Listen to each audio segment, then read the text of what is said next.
இம்ரான் கான் மீது சிறையில் கொடூர தாக்குதலா? துடிதுடித்து மரணம், பரவும் தகவல்கள். பாகிஸ்தான் அரசு அளித்த அதிர்ச்சி விளக்கம். நண்பர்களே, இன்று பேசப்போகும் விஷயம் ஒரு சாதாரண செய்தி இல்லை.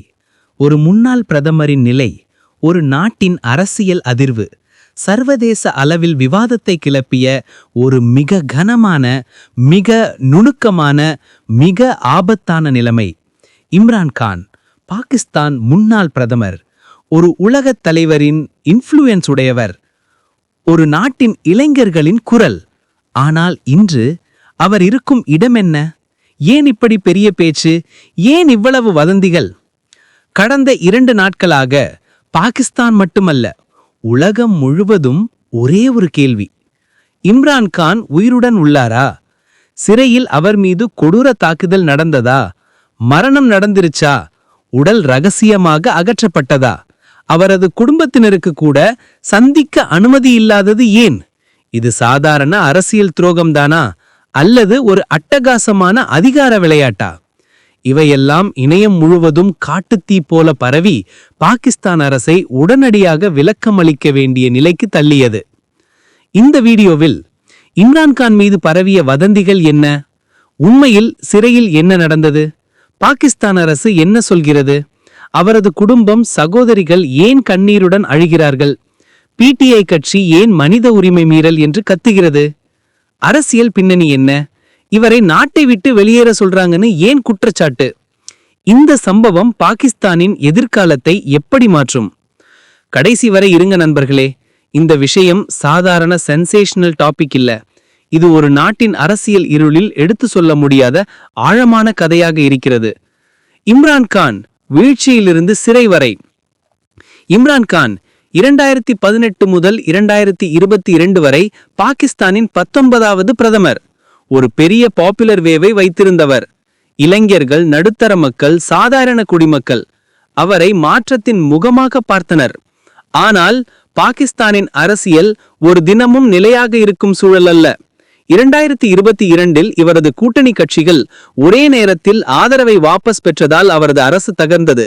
அதையடுத்து அவர் மீது ஊழல் வழக்குகள் போடப்பட்டன. 2023இல் அவர் இஸ்லாமாபாத் அடியாலா சிறையில் அடைக்கப்பட்டார். அதிலிருந்து இம்ரான் கான் பாகிஸ்தானின் அரசியல் மையமாகவே இருந்து வருகிறார். பொதுவாக ஒரு முன்னாள் பிரதமரை சிறையில் வைக்கும்போது குறைந்தபட்ச பாதுகாப்பு இருக்கும். எல்லா நாடுகளிலும் விதிமுறைகள் இருக்கும். ஆனா இம்ரான் கானின் நிலைமை அப்படி இல்ல. தி வைரல் ரூமர்ஸ். இம்ரான் கான் உயிரிழந்து விட்டார். கடந்த 2 நாட்களாக இணையத்தில் பறந்த தகவல்: இம்ரான் கான் சிறையில் கொடூரமாக தாக்கப்பட்டார், அவர் மரணமடைந்து விட்டார். இதற்கான வதந்தி ஆதாரங்கள் ஆப்கான் செய்தி நிறுவனங்கள், சில பாகிஸ்தான் உள்ளூர் பத்திரிகைகள், சமூக வலைத்தள பதிவுகள், பிடிஐ ஆதரவாளர்கள் எழுப்பிய சந்தேகங்கள். குடும்பத்தினருக்கே சந்திப்பு அனுமதி இல்லாதது ஏன்? இது சாதாரண அரசியல் துரோகம்தானா, அல்லது ஒரு அட்டகாசமான அதிகார விளையாட்டா? இவையெல்லாம் இணையம் முழுவதும் காட்டுத்தீ போல பரவி பாகிஸ்தான் அரசை உடனடியாக விளக்கம் அளிக்க வேண்டிய நிலைக்கு தள்ளியது. இந்த வீடியோவில் இம்ரான் கான் மீது பரவிய வதந்திகள் என்ன, உண்மையில் சிறையில் என்ன நடந்தது, பாகிஸ்தான் அரசு என்ன சொல்கிறது, அவரது குடும்பம், சகோதரிகள் ஏன் கண்ணீருடன் அழுகிறார்கள், பிடிஐ கட்சி ஏன் மனித உரிமை மீறல் என்று கத்துகிறது, அரசியல் பின்னணி என்ன, இவரை நாட்டை விட்டு வெளியேற சொல்றாங்கன்னு ஏன் குற்றச்சாட்டு, இந்த சம்பவம் பாகிஸ்தானின் எதிர்காலத்தை எப்படி மாற்றும்? கடைசி வரை இருங்க நண்பர்களே. இந்த விஷயம் சாதாரண sensational. Why did the rumors start? முக்கிய காரணங்கள். 1. 3 வாரங்களாக குடும்பத்தினருக்கு கூட சந்திப்பு அனுமதி இல்லை. இம்ரான் கானின் சகோதரிகள் நூர் நியாசி, அலீமா கான், டாக்டர் உஸ்மா கான் மூவரு சேர்ந்து சிறைக்கு பலமுறை சென்றாலும் அவர்களை சந்திக்க அனுமதி தரப்படவில்லை. இந்த ஒரு விஷயம் பாகிஸ்தானில் மிகப்பெரிய சந்தேகம் உருவாக்கியது. 2. சகோதரிகள் மீது சிறை வெளியே தாக்குதல். இந்த சம்பவம் வதந்தியை இரட்டிப்பு வேகத்தில்தான் பரப்ப வைத்தது. ஒரு முன்னாள் பிரதமரின் குடும்பத்தினருக்கு அந்த அளவுக்கு தாக்குதல் நடந்ததென்றால் அதற்கு பின்னால் ஏதோ பெரிய விஷயம் இருப்பதாக மக்கள் நினைத்தனர். 3. பிடிஐ கட்சி மனித உரிமை மீறல் என்று கத்தல். பிடிஐ எம்எல்ஏ குர்ரம் ஷீஷான் கூறியவை: 1. இம்ரான் கான் உயிருடன் இருக்கிறார், ஆனால் அவர் மீது மிகப்பெரிய அரசியல் அழுத்தம் வருகிறது. அவரை பாகிஸ்தானை விட்டு வெளியேற வலுக்கட்டாயப்படுத்துகிறார்கள். அதற்காகவே அவர் தனிமை சிறையில் அடைக்கப்பட்டுள்ளார். வீடியோ புகைப்படம் எதுவும் வெளியிடாமல் வைத்துள்ளனர். அவரது வார்த்தைகளால் வதந்திகளுக்கு மேலும் தீனி கிடைத்தது. 4. ஆப்கான் மீடியாவின் தவறான செய்தி. சில ஆப்கான் செய்தி நிறுவனங்கள் வரிசையாக தவறான தகவல்கள் வெளியிட்டன. 1. இம்ரான்கான் துடிதுடித்து மரணமடைந்தார். 2. அவரை இரகசியமாக வெளியேற்றினர். இதனால் உலகம் கவலையடைந்தது. What is really happening? பாகிஸ்தானின் அரசியல் இருள். நண்பர்களே, பாகிஸ்தான் ஒரு சாதாரண நாடல்ல, அது ஒரு அரசியல் போர்க்களம். அங்கு இராணுவம், அரசு, நீதிமன்ற அமைப்பு, ஊடகம், எதிர்க்கட்சிகள், வெளிநாட்டு தலையீடுகள் எல்லாம் ஒரு மாறுபட்ட சக்தி அமைப்பாக உள்ளன. இம்ரான்கான் இந்த அமைப்புக்கு எதிராக நின்றவர். அவரது பிரபலமோ ஒரு அரசியல் கனவில் கூட எதிர்பார்க்க முடியாத அளவு. இன்றும் பாகிஸ்தானின் இளைஞர்கள் எவரை பிரதிநிதியாக பார்க்கிறார்கள்? இம்ரான்கான். இந்த நிலை அவரது எதிரிகளுக்கு பெரும் பயத்தை ஏற்படுத்துகிறது. அதனால்தான் பிடிஐ கூறுவது, அவரை சிறையில் வைத்து உடைக்க முயற்சி செய்கிறார்கள், நாட்டை விட்டு வெளியேறச் சொல்லி அழுத்தமும் செய்கிறார்கள். இதுதான் இந்த விவகாரத்தின் மிக முக்கிய அரசியல் அடிப்படை. இம்ரான்கானுக்கு சிறையில் பிரீமியம் வசதிகளா? அரசின் பதில். பாகிஸ்தான் பாதுகாப்புத்துறை அமைச்சர் க்வாசா ஆசிஃப் கூறியது ஒரு பெரிய சர்ச்சை. அவர் சொன்னது, 1. இம்ரான்கான் 5 ஸ்டார் ஹோட்டல் லெவல் வசதிகளில் இருக்கிறார். 2. அவரது உணவு பட்டியல் பாருங்க, அது ஹோட்டலில் கூட கிடைக்காது. ஜிம், படுக்கை, டிவி எல்லாம் இருக்கிறது. இதனால் நாட்டில் இருவிதமான எதிர்வினை. அரசு ஆதரவாளர்கள், அவர் நலமுடன் இருக்கிறார். இதில் பிடிஐ ஆதரவாளர்கள், இந்த மாதிரி பேசுறது உண்மை மறைக்கும் முயற்சி அப்படின்னு பேசுறாங்க. அடியாலா ஜெயில் என்பது பாகிஸ்தானின் மிகப்பெரிய ஹை செக்யூரிட்டி பிரிசன். இதில் பயங்கரவாதிகள், அரசியல் கைதிகள், இராணுவ வழக்குகளில் உள்ளவர்கள் எல்லாம் உள்ளனர். அந்த சூழலில் இம்ரான்கான் தனிமை சிறையில் அடைக்கப்பட்டிருப்பது ஒரு பெரிய அரசியல் சிக்னல். சிறையின் பின்னால் நடக்கும் அதிகார விளையாட்டு.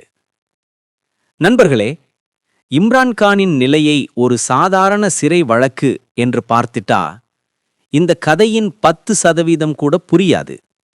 இந்த விவகாரத்தின் மூலத்தில் இருக்கிறதே பாகிஸ்தானின் அதிகார அமைப்பு. அது 3 பேரின் கையில் இருக்கிறது. 1. இராணுவம், 2. நீதித்துறை, 3. அரசியல் கூட்டணிகள். இந்த 3 சக்திகளும் நாட்டின் நம்பிக்கையை விட அதிகார சமநிலையையே முக்கியமாக கருதுகின்றன. இம்ரான்கான் இந்த அமைப்புக்கு வெளியேற முடியாத அளவுக்கு வெளிச்சமானவர். அவர் சிறையில் இருந்தாலும் அவருடைய செல்வாக்கு குறையவில்லை. அதுதான் பயம். ஸ்ட்ரெயிட் உண்மை என்ன? பாகிஸ்தானில் எந்த தலைவருக்கும் இம்ரான்கானுக்கு இருக்கும் சப்போர்ட் இல்லை. ஏன்? இளைஞர்கள் அவரை நம்புறாங்க. அவர் கரப்ஷனுக்கு எதிராக நின்றவர். அவர் நேரடியாக இராணுவத்துடன் மோதியவர். அவர் ராஜினாமா செய்யவில்லை, மக்களால் தள்ளப்பட்டார். அவரை அதிகாரிகள் பதவியிலிருந்து அகற்றிவிட்டார்கள் என்று அவருடைய ஆதரவாளர்கள் நம்புகிறார்கள்.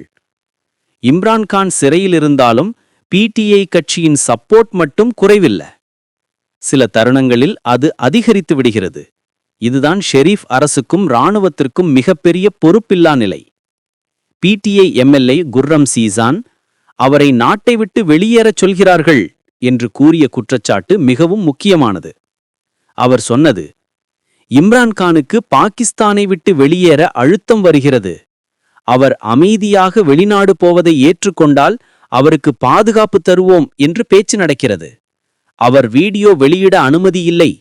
சந்திப்பு, மருத்துவம் எல்லாமே நெருக்கடியாக்கப்பட்டிருக்கிறது. இந்த குற்றச்சாட்டுகளின் மிக ஆழமான அர்த்தம் என்ன? இம்ரான்கான் அரசியல் ரீதியாக மிக ஆபத்தானவர். அவரை பாகிஸ்தான் உள்ளே விடவே முடியாது. அதுதான் இங்கு நடக்கிறது. 1 மாதமாக தனிமை சிறையில் என்று மனித உரிமை குற்றச்சாட்டு பிடிஐ நிர்வாகம் கூறுவது, அவரை 24 மணி நேரம் தனிமையில் வைக்கிறார்கள். அவருக்கு யாரையும் சந்திக்க அனுமதி இல்லை. அவரது குடும்பத்தினர் கூட தாக்கப்பட்டார்கள். இந்த நிலை மனித உரிமையை நேரடியாக மீறுகிறது. இது உலக நாடுகளில் மிகப்பெரிய எதிர்ப்பை உருவாக்கக்கூடிய விஷயம். அதனால்தான் யுனைடெட் நேஷன் ஹியூமன் ரைட்ஸ் குழு இது குறித்து கவலை தெரிவித்துள்ளது. பாகிஸ்தானின் அதிகார அமைப்பு எப்படி இயங்குகிறது ஒரு கடினமான உண்மை. இதை புரிந்து கொண்டால்தான் இந்த சம்பவம் முழுமையாக புரியும். பாகிஸ்தானில் பிரதமர், நாடாளுமன்றம், அரசியல் கட்சிகள் இவையெல்லாம் முதலிடம் கிடையாது. மிகப்பெரிய சக்தி யார்? இராணுவம். 70 ஆண்டுகள் வரலாற்றில் அதுதான் உண்மையான அதிகார மையம். அதுதான் பிரதமரை அகற்றும், நீதிமன்ற முடிவுகளை பாதிக்கும், பாதுகாப்பு அமைப்பை இயக்கும் உண்மையான மாஸ்டர். இம்ரான்கான் அந்த அமைப்போடு மோதினார். அதுதான் இவரது சிறை வாழ்க்கையின் உண்மையான பின்னணி. அவரை சந்திக்க அனுமதி ஏன் இல்லை? அரசின் பதில் வெர்சஸ் உண்மை. அரசின் பதில் பாதுகாப்பு காரணம். தீய நபர்கள் தாக்க முயலும் அபாயம்.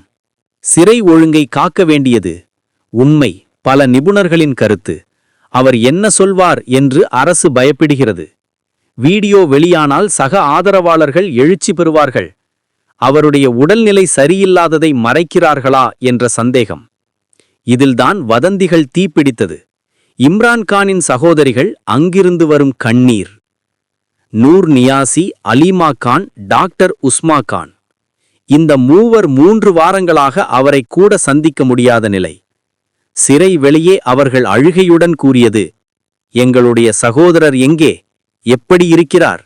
ஏன் எங்களுக்கு ட்ரூத் சொல்றதில்லை? எங்களை சிறை அதிகாரிகள் தள்ளி எறிந்தார்கள், தாக்கினார்கள்.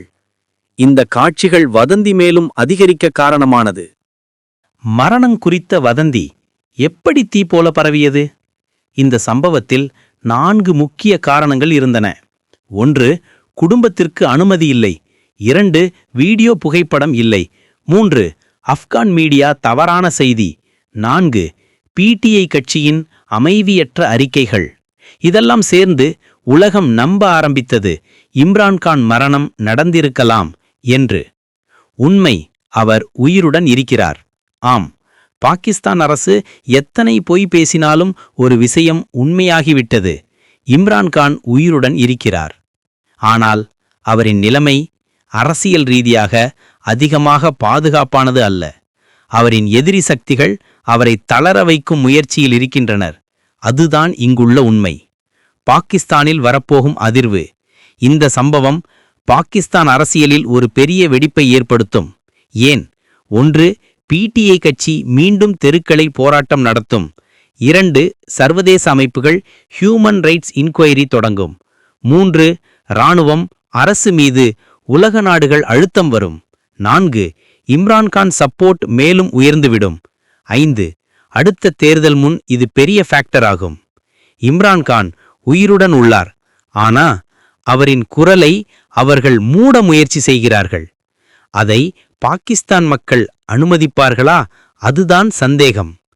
நண்பர்களே, ஒரு முன்னாள் பிரதமர் இவ்வளவு தனிமையில், இவ்வளவு அழுத்தத்தில், இவ்வளவு அபாய சூழ்நிலைகளில் வாழ வேண்டிய நிலை, அது ஒரு நாட்டின் அரசியல் வீழ்ச்சி மட்டுமல்ல, மனிதநேயம் வீழ்ச்சி. இம்ரான்கானின் அரசியலையும் விட்டு, அவரது ஆதரவையும் விட்டு, அவர் ஒரு மனிதர். ஒரு குடும்பத்துக்கு அவர் ஒரு சகோதரர். ஒரு குழந்தைக்கு அவர் ஒரு தந்தை. ஒரு நாட்டின் இளைஞர்களுக்கு அவர் ஒரு நம்பிக்கை. அதனால்தான் இந்த கேள்வி இன்னும் உயிரோடு உள்ளது. இம்ரான்கான் உடல்நிலை உண்மையில் எப்படி? ஏன் அவரை உலகம் பார்க்க முடியவில்லை? அவரை ஏன் இவ்வளவு பயமுறுத்துகிறார்கள்? இதற்கு அடுத்த நாட்களில்தான் உண்மையான பதில் கிடைக்கும். ஆனா இன்று ஒரே ஒரு உண்மை தெரியும். அவர் இன்னும் உயிரோடு இருக்கிறார். அவரின் குரல் இன்னும் அடங்கவில்லை. அவரது செல்வாக்கு இன்னும் குறையவில்லை. சிறையின் சுவர்கள் ஒரு மனிதரின் சிந்தனையை, ஒரு தலைவரின் செல்வாக்கை, ஒரு மக்கள் நம்பிக்கையை அடைக்க முடியாது. இம்ரான்கானின் நிலைமை பற்றி உங்க கருத்து என்ன? இது அரசியல் அழுத்தமா அல்லது வதந்தியா? உங்க கருத்தை கீழே சொல்லுங்க. வீடியோ பிடிச்சிருந்தா சப்ஸ்கிரைப் பண்ணுங்க, லைக் பண்ணுங்க, ஷேர் பண்ணுங்க. நாம மீண்டும் சந்திக்கிறோம் அடுத்த வீடியோல. நன்றி. Like and subscribe.